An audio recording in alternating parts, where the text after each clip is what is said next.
Allez, viens. Viens. On va dire bonjour aux gens. Allez, viens. Voilà.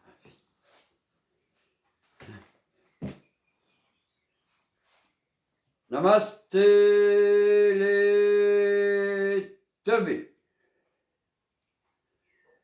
Oupa, oupa, oupa, yeah. Mais ça, c'est vous qui voyez. Et voilà. Pierrot la Lune, pas le doigt, et son assistante préférée, Roxy. Voilà, poste numéro 16. Aujourd'hui, on va parler de l'art. Allez, on va faire de l'art, quoi. Alors, oui, c'est un grand, super sujet, l'art. C'est un truc qui est dans nos vies en permanence, en fait. Ben oui.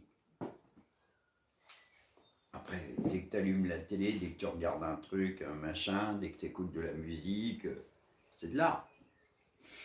Je ne suis pas là pour dire qu'est-ce qui est bon comme art ou qu'est-ce qui est mauvais comme art. Moi, je m'en fous, ça c'est chacun ses goûts. Moi, je vais parler de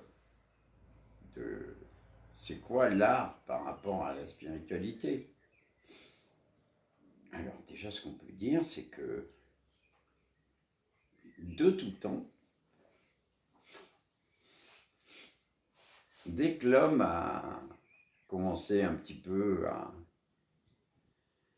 se poser des questions, ben, il a naturellement utilisé l'art. Les grottes préhistoriques avec les dessins, on ne sait pas exactement si c'était à chaque fois des démarches religieuses ou spirituelles. Hein. Spirituelle et religieuse, c'est pas pareil. Mais ce qui est sûr, c'est que c'était de l'art.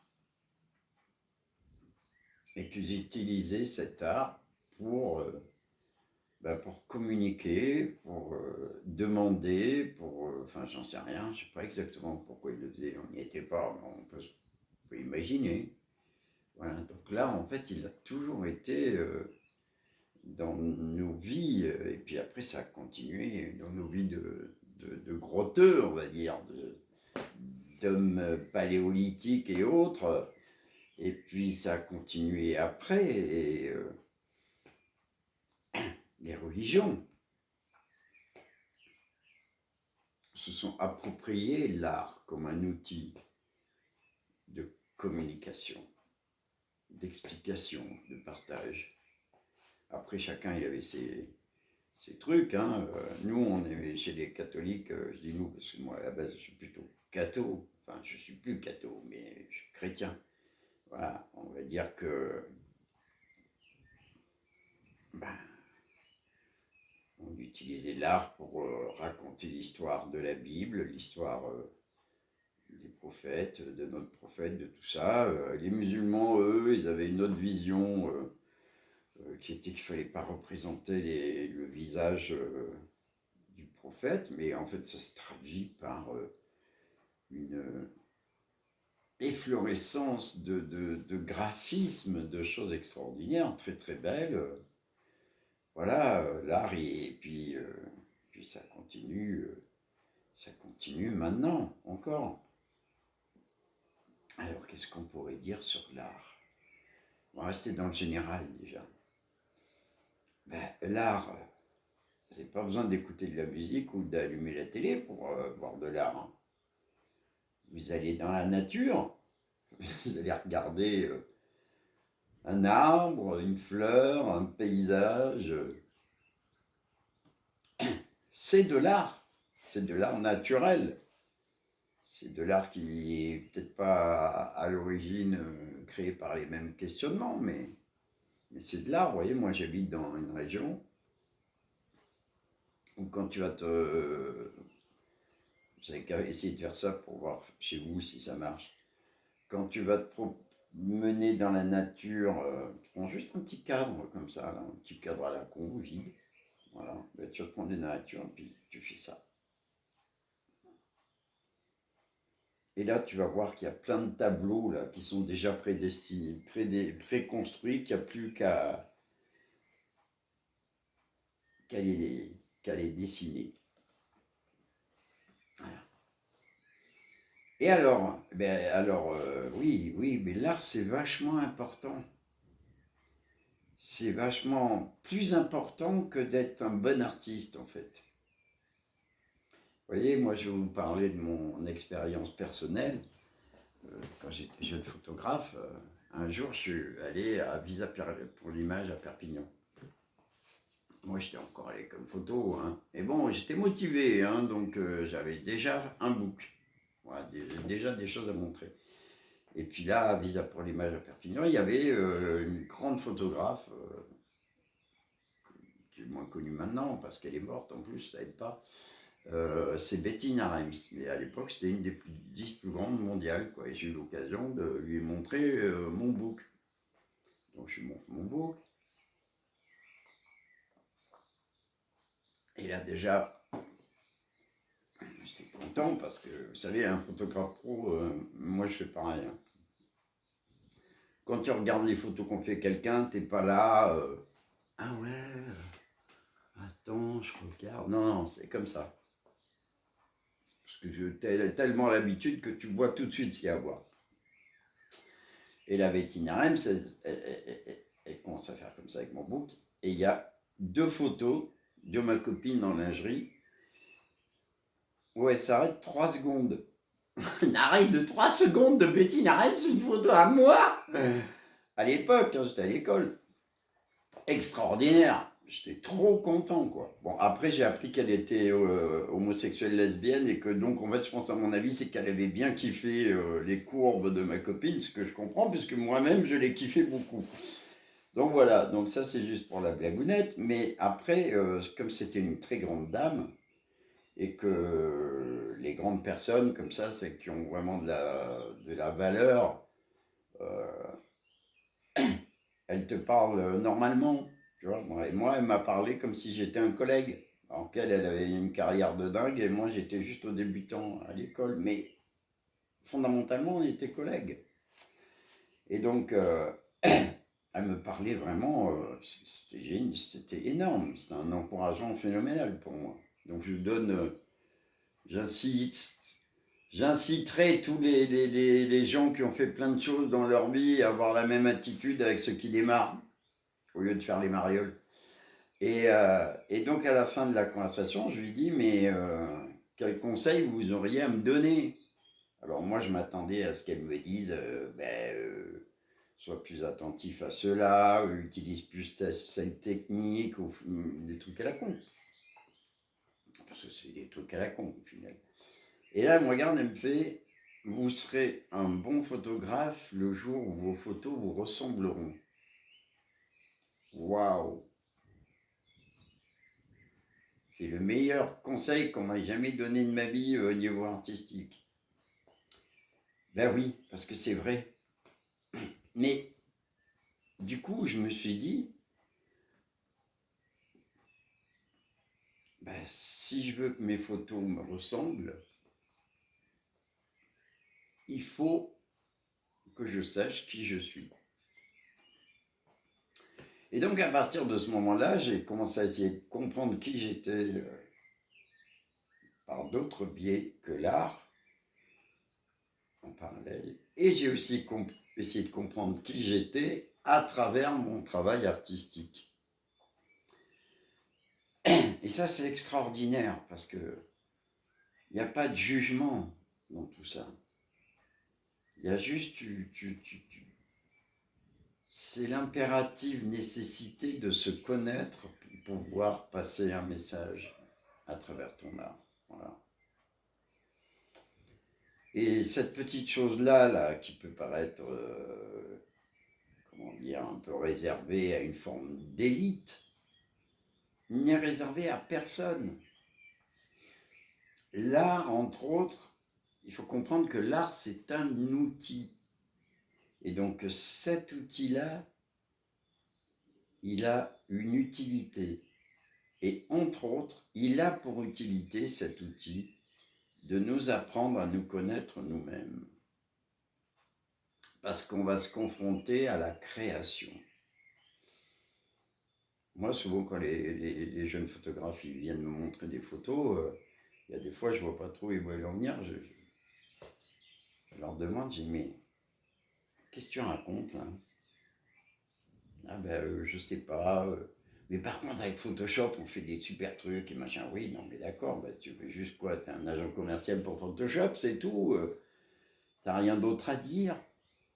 Hein, parce que l'art, ça sert à ça. Ça sert, entre autres, à, à dire, à montrer pour les autres et pour soi-même. Vous voyez, dans l'histoire des gens que j'ai pu rencontrer, j'ai eu mon premier beau-père, bon, j'ai eu plusieurs vies, et donc mon premier beau-père, il était peintre plâtrier. C'est-à-dire, en fait, il était peintre toute sa vie, mais pour peindre les murs. Très bon artisan, excellent artisan. Du reste, moi, il m'a fait des trucs chez moi incroyables. Il m'a fait des volets, ça fait 30 ou 35 ans qu'ils sont là, ils n'ont pas bougé, les trucs, un truc de dingue. Moi, j'ai fait une portière de garage en 2 ans et parti en couille. Donc, très bon artisan. Et j'ai appris que ce monsieur, sur la fin de sa vie, quand sa femme est décédée, il s'est mis à peindre des vrais tableaux. Alors j'imagine qu'il a dû peindre des fleurs, des paysages, des choses comme ça. Et en fait, a priori, il a trouvé dans cette activité, j'imagine, hein, mais la paix, l'équilibre, les derniers creusements de connaissance de soi, les moments d'harmonie avec le monde. Donc l'art, en fait, c'est pas un truc élitiste. L'art, ça a une vraie fonction spirituelle. Parce que là, tout ce que je vous dis, là, c'est que, en fait, finalement, l'art, ça sert à trouver son propre réel. On est dans le thème, hein, puisque la spiritualité, c'est la soif du réel. Donc, effectivement, l'art, il a une fonction spirituelle. Et l'art a beaucoup plus d'importance quand c'est le maçon du coin là, qui se met, ou la grand-mère qui se met à faire des trucs artistiques, que ça a beaucoup plus d'importance que le super riche qui va dépenser des millions d'euros pour acheter un tableau ou un truc en ayant la satisfaction que c'est lui qui a acheté le truc le plus cher, quoi. Donc en gros, je leur souhaite d'être conscients qu'ils font ça que pour le business, quoi. Parce que si ils se bourrent le chou tout seuls en croyant qu'ils ont une sensibilité artistique et que machin, alors qu'en fait ils font qu'investir, c'est con pour eux. C'est vraiment con pour eux. Là, on rejoint un niveau de teubitude, ou pas, hein, c'est eux qui voient, hein, mais on tape assez dans le sublime, hein, quand même, là, dans ce domaine-là.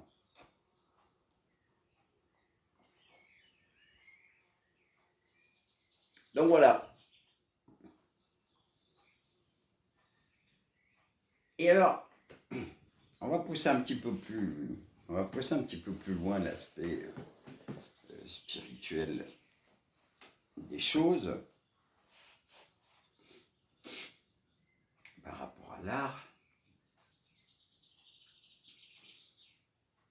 On va poser la question de si l'art a une raison d'être réellement profonde et spirituelle. Quelle est cette raison d'être? Eh bien, l'art, ça sert à montrer l'exubérance de la vie. Parce que, comme je vous disais tout à l'heure, si vous voulez voir de l'art, vous n'avez pas besoin d'aller au musée, hein. Vous allez dans votre parc, vous allez dans la nature, vous regardez un chien, vous regardez un animal, un oiseau qui vole, c'est de l'art.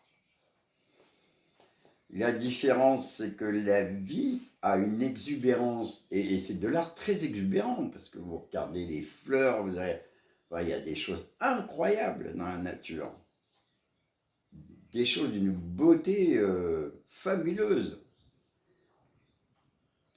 Et sauf que cette beauté-là, elle n'est pas partie d'un esprit humain qui dit « Tiens, je vais faire de l'exubérance ». Non, non, non, c'est l'inverse. C'est la vie qui est totalement exubérante. Nous, on ne s'en rend pas compte parce qu'on passe notre temps à la freiner, la vie. On passe notre temps à tondre nos pelouses pour que ce soit bien propre. Hein. Le truc le plus débile, l'invention la plus débile de la planète, c'est le robot tondeur automatique. Comme ça, on n'a même plus besoin de le regarder, il terrasse tout seul pendant que tu regardes un film à la télé. C'est le truc le plus débile qu'on ait jamais inventé. Mais si tu lui fous la paix à la nature, moi c'est ce que je prenais comme exemple dans d'autres postes, moi chez moi, ça fait 3-4 ans que je ne tombe plus, à part des passages, la vie est redevenue exubérante. Si on lui fout la paix à la vie, elle est dans l'exubérance. C'est une très belle chose, l'exubérance. L'éducation de nos enfants, c'est pareil. Dès qu'on a un gamin là, qui court un peu trop, qui monte un peu trop aux arbres, qui est trop vivant, mon Dieu, il va gêner les voisins. Le premier truc qu'on fait, c'est reste assis, couche-toi là. Attends, je t'allume la télé, je vais te mettre devant un dessin animé. Comme ça, il sera exubérant à ta place. Toi, tu seras juste à l'ocôme, comme ça, là, avec la bouche ouverte, et la télé sera exubérante à ta place. Je ne sais pas à quoi ça va te servir, mais voilà. Donc, en fait, c'est nous-mêmes, en tant qu'êtres humains, qui passons notre temps à limiter l'exubérance naturelle de la nature. Voilà, c'est comme mon Dieu, un chien il court, il va écraser les géraniums, machin, non, il ne faut pas, stoppons l'exubérance, arrêtons l'exubérance. C'est complètement débile. C'est grâce à l'exubérance que la vie est ce qu'elle est. Et donc l'art, il a aussi cette fonction de nous faire découvrir cette exubérance. Vous voyez, moi j'ai toujours été fasciné par les tableaux de Van Gogh. La montagne Sainte-Victoire, tout ça, moi à une époque de ma vie, j'ai vécu dans le coin là-bas, je la voyais tous les jours presque. C'est très très beau, c'est incroyable, la région elle est magnifique. Mais les couleurs que je vois sur le tableau, les mouvements que je vois sur le tableau, moi, quand je regarde comme ça, je ne les vois pas. Ben oui. C'est justement, je ne les vois pas parce que je regarde juste comme ça. Et donc, le travail du peintre, le peintre, c'est un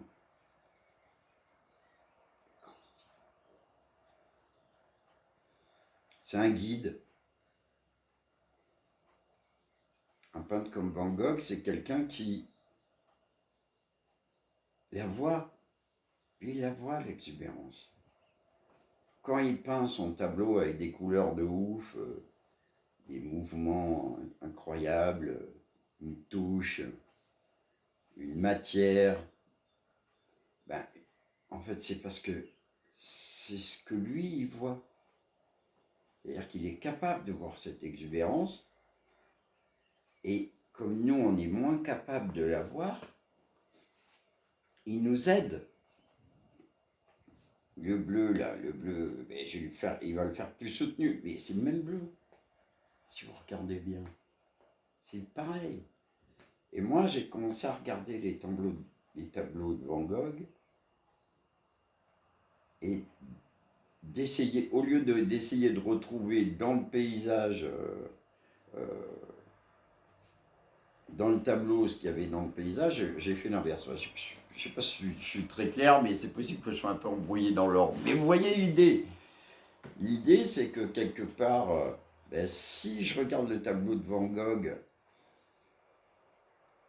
et que je mémorise bien l'esprit des choses et que je sais y voir cette exubérance dans son tableau et que je regarde le paysage qu'il a peint et que je suis très attentif, je vais voir ces subtilités d'exubérance qu'il a, lui, exagérées.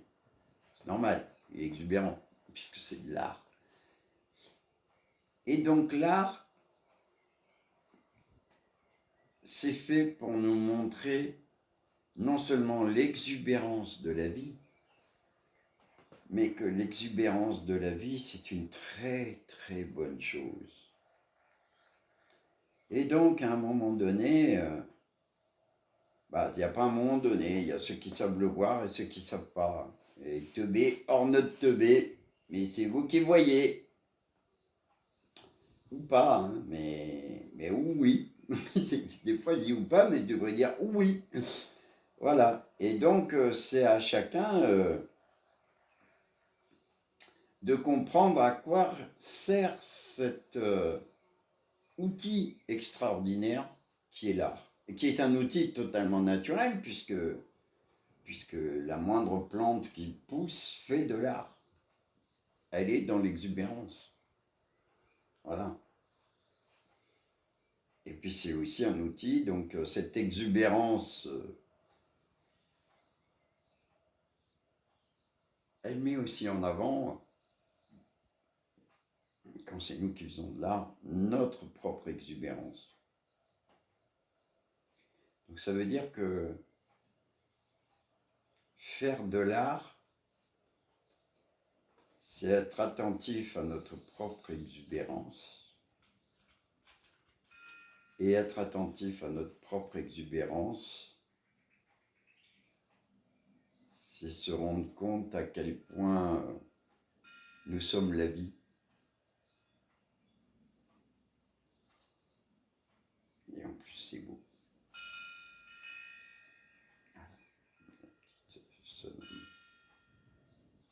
Voilà, on va faire un petit post court aujourd'hui. On va rester sur ça. Donc vive l'art,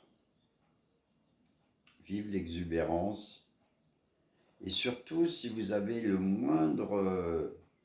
moindre petite pulsion là, qui vous dit « Ah ben moi j'ai envie de faire ça, j'ai envie de faire de la photo, j'ai envie de faire ceci, j'ai envie de chanter. » N'hésitez pas une seconde, il y a toujours moyen. Vous voyez, moi je suis devenu photographe parce que j'étais un mauvais peintre. Je n'étais pas très doué. Mais après, je me suis rendu compte que quand je prenais des trucs en brique, j'avais juste à les mettre en place. Là, j'étais plutôt pas mauvais. Il y a toujours une solution pour faire de l'art. Donc, allez-y, faites de l'art en tout. Le jardin, c'est de l'art. Tout est de l'art. À partir du moment où on a cette soif de se frotter à cette exubérance, de la vivre, de l'intégrer, de la regarder avec amour, avec joie, et envie d'avoir une joie exubérante. Ce qui est le message de tous les grands maîtres spirituels sérieux, les vrais, pas les frites avec. Voilà. Ayez une joie exubérante et faites-vous plaisir à aller faire de l'art. Namasté les teubés. Oupa, oupa, oupa, yeah. Mais ça, c'est vous qui voyez.